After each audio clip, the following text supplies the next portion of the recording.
अमिताभ के जन्मदिन पर न्यूज 24 के पास बच्चन परिवार की एक्सक्लूसिव तस्वीरें। अमिताभ बच्चन के घर जलसा में बर्थडे पार्टी हुई, जिसमें वो अपनी पत्नी जया बच्चन, बेटे अभिषेक और बहू ऐश्वर्या राय के साथ नजर आए।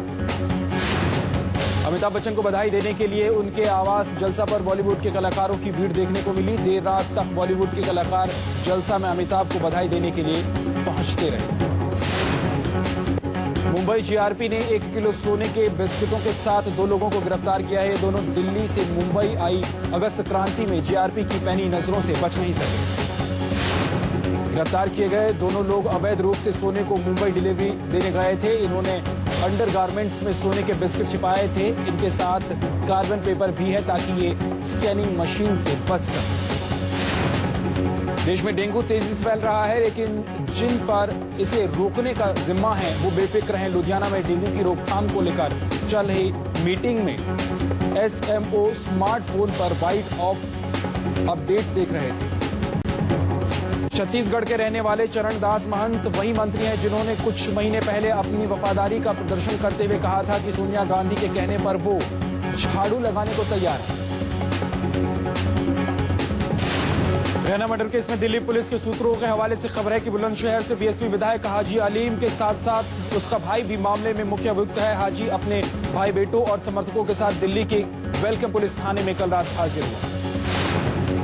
पुलिस की पूछताछ में हाजी अलीम ने अपनी पत्नी रेहाना बेगम से फ्लैट पर चल रहे मतभेदों पर चुप्पी साध दी। हाजी अलीम ने मतभेदों से इनकार करते हुए कहा कि वो अपनी पत्नी को बेहद प्यार करता था। पुलिस ने यह भी पूछा कि क्या अब वो न्यू जाफराबाद के फ्लैट को बेच देंगे। अलीम ने इससे इनकार कर दिया। अलीम ने अपनी पत्नी से कड़वे होते संबंधों पर भी कोई जवाब नहीं दिया। दिल्ली पुलिस ने विधायक हाजी अलीम की हज यात्रा की वजह पूछी। रेहाना बेगम की हत्या के एक दिन पहले अलीम हज यात्रा पर निकल गया था। पुलिस उसकी और साथियों की मोबाइल लोकेशन का पता लगाने की कोशिश कर रही है। पुलिस की जांच टीम ने विधायक हाजी अलीम के अलावा उसके दोनों भाई हाजी शाकिर, हाजी यूनुस और 2 बेटे जायद अलीम और असद अलीम से भी पूछताछ की।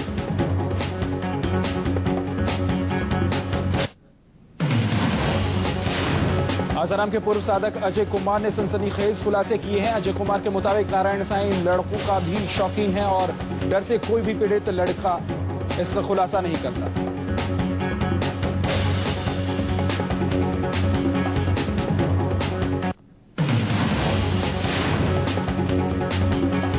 आसाराम के पूर्व साधक अजय कुमार ने सनसनीखेज खुलासे किए हैं। अजय कुमार के मुताबिक नारायण साईं लड़कों का भी शौकीन है और डर से कोई भी लड़का इस बात का खुलासा नहीं करता। हरियाणा के मूल निवासी और 3 साल तक आसाराम के आश्रम में रहने वाले अजय कुमार ने बताया है कि उनका बेटा नारायण भी बापू के लिए लड़कियां सप्लाई करता था।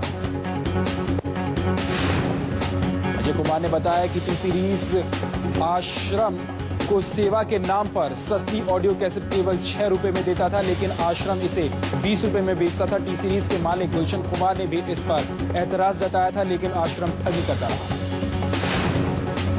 अजय कुमार ने यह भी खुलासा किया है कि तंत्र साधना के लिए आसाराम के लिए बाघ की खाल भी तस्करी की जाती है। उसने खुद अपनी आंखों से बाघ की खालों को आधी रात में आश्रम में आते हुए देखा है। अजय कुमार ने एक बार फिर कहा कि गैराज से गुप्त रास्ता था जहां से लड़कियों को आश्रम में शांति कुटिया में भेजा जाता था।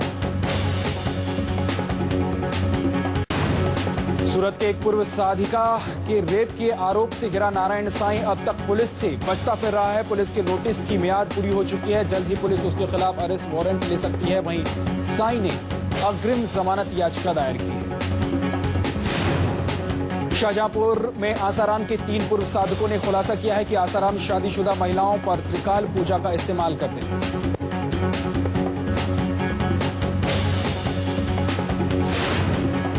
जोधपुर सेशन कोर्ट ने जोधपुर जेल को चिट्ठी लिखी है, जिसमें आदेश दिए हैं कि आसाराम को गुजरात पुलिस के सुपुर्द किया जाए। आसाराम को अब सूरत रेप के मामले में पूछताछ का सामना करना होगा। जोधपुर सेशन कोर्ट ने यह आदेश भी दिया है कि आसाराम को 25 अक्टूबर तक अदालत में पेश किया जाए, जहां दोबारा उनकी जमानत पर सुनवाई होगी। जोधपुर जेल में बंद आसाराम को गांधी नगर ले जाने के लिए गुजरात पुलिस एक्शन प्लान बना रही है, ताकि जांच में और रास्ते में किसी तरह की दिक्कत न हो।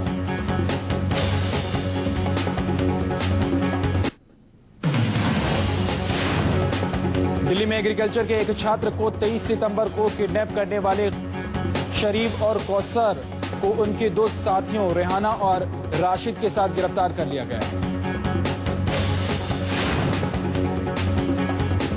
मुंबई के बकोला में चोरी करने वाले एक हाई प्रोफाइल गैंग का पर्दाफाश हुआ है। खास बात यह है कि चोर कार से आते थे और कार में ही बैठकर एक 20 साल की लड़की चौकसी करती थी कि कहीं कोई आ तो नहीं रहा। अब तक 55 लाख की चोरी को अंजाम दे चुके ये लोग अब सीसीटीवी में कैद हो चुके हैं। बाहर कार में लड़की पहरा देती थी और अंदर उसके साथी चोर बड़ी सफाई से एक एक सामान पर हाथ साफ करते थे। 2 चोर गिरफ्तार, 20 लाख रुपए जब्त। गोरेगांव में हुई हत्या की गुत्थी पुलिस ने सुलझाने का दावा किया है। इस मामले में पुलिस ने 3 लोगों को गिरफ्तार भी किया है। 80,000 के लेन देन के मामले में कत्ल हुआ। दिल्ली के बहादुर शाह जफर मार्ग पर मौजूद जेपी पार्क में लगी लोकनायक जयप्रकाश नारायण के प्रतिमा की छड़ी गायब। पार्क में गार्डों की ड्यूटी के बावजूद चोर ले गए छड़ी।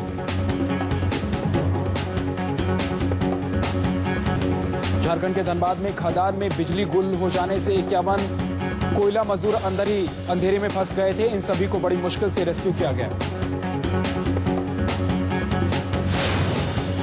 नागपुर में घरेलू झगड़े से परेशान एक शख्स ने अपनी बीवी के 7 टुकड़े किए। मर्डर केस के 1 महीने बाद हुआ खुलासा।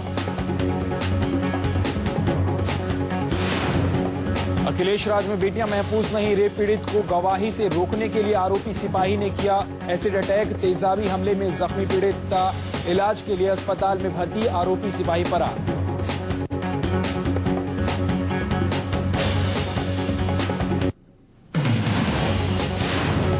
लोक जनशक्ति पार्टी के नेता रामविलास पासवान ने सोनिया गांधी से मुलाकात कर संन्यास की खबर के बारे में पूछा। सोनिया ने बताया कि उन्होंने कभी भी 70 साल में रिटायरमेंट की बात नहीं कही।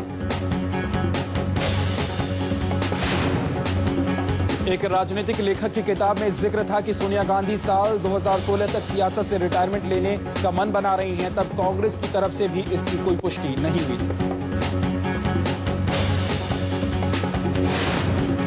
2G स्पेक्ट्रम की जांच के लिए बनी ज्वाइंट पार्लियामेंट्री कमेटी की रिपोर्ट को बीजेपी ने लोकसभा में पेश होने से पहले ही खारिज कर दिया है। बीजेपी ने रिपोर्ट को तथ्यों से परे बताया। कोच्चि में जेपीसी के चेयरमैन पीसी चाको ने कहा कि अगर 2G पर रिपोर्ट गलत थी तो विरोधियों ने खुद को जेपीसी से अलग क्यों नहीं किया। कांग्रेस सांसद रायपति संबाशिव राव ने जगन मोहन रेड्डी पर निशाना साधते हुए कहा कि देवेगौड़ा सिर्फ 10 सीटें जीतकर पीएम बन गए। जगन भी इतनी ही सीटें ले आए। हम पीएम के लिए उनका समर्थन करेंगे।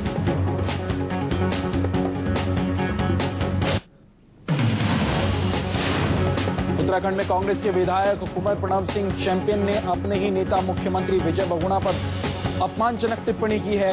प्रणव ने मुख्यमंत्री को द्रौपदी और मंत्रियों को दुशासन बता डाला। कांग्रेस ने उत्तराखंड में कांग्रेस के विधायक कुंवर प्रणव सिंह को नोटिस भेजकर उनसे सवाल पूछा है कि उन्होंने मुख्यमंत्री विजय बहुगुणा सरकार का अपमान क्यों किया।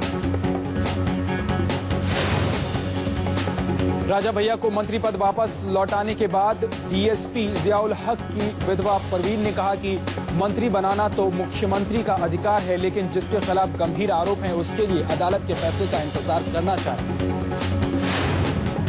अखिलेश सरकार ने लोकसभा चुनाव के मद्देनजर ठाकुर वोट बैंक को ध्यान में रखकर राजा भैया को दोबारा मंत्री पद वापस लौटाया।